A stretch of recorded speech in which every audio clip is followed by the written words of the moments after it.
The Mandalorain, Season 1, Episode 2, titled Chapter 2, The Child. Now, this episode I found to be a better episode than Episode 1, and I quite enjoyed Episode 1. Like, Episode 1, I was like, holy crap, this is really good. And this episode, I made it more like, oh my god, this is pretty good. Like, I'm on board with the show completely. I'm on board completely on the show. And maybe, yes, it doesn't have to do the effects. Yeah, pretty obviously. Because here's the thing. Have you seen the shows that I cover? I mostly covered the DC Arrowverse shows that have a very limited budget. So seeing a show like this, which is given a movie budget, basically, I'm basically floored. I'm like, oh my god, this is like, holy crap, look at the effects. We have action scenes. We got 3 major action scenes that feel movie quality alike. We have action scene in the beginning, got action scene like is slightly more in the beginning, and like nearly at the end we got another action scene. And all of them felt really movie-like, felt really well done. The Java ship one is probably the best one out of the 3. And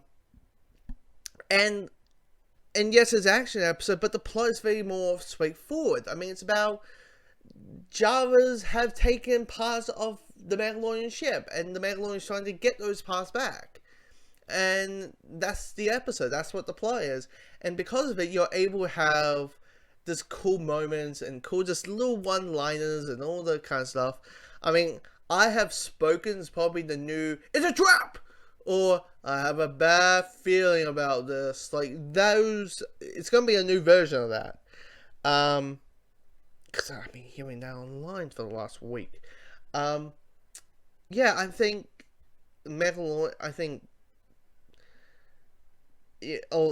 you got one-liners, but those one-liners are like character moments and all that kind of stuff. And also, you have this Baby Yoda thing, and I like the relationship so far between the Baby Yoda and the Mandalorian. And the Mandalorian is, I mean, here's the thing. Yoda, spoiler alert, Baby Yoda uses the Force, right? So in my head, I'm immediately like, oh, so what, the Baby Yoda is actually the Yoda? Maybe. That's what my head's thinking. But, I mean, that's kind of my own speculation.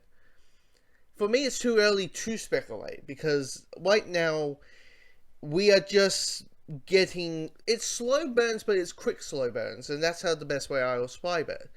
We are, like, 6 episodes away to the end. This is only an 8-episode season. And, I'm really happy. I'm, as I said, I'm completely on board with this show. Now, a little bit of trivia for you guys. This episode is directed by the guy who was a legendary, one of the directors who was going to direct The Flash, and then left for creative differences, whatever the fuck that means, because creative differences throw around in Hollywood like candy.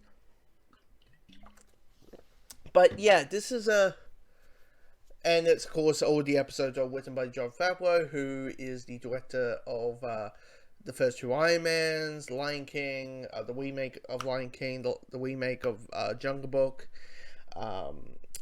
He's Happy Hogan in the MCU. Like, yeah, he's this, Elf. He also did Cowboys vs. Aliens, but we'll talk about that less.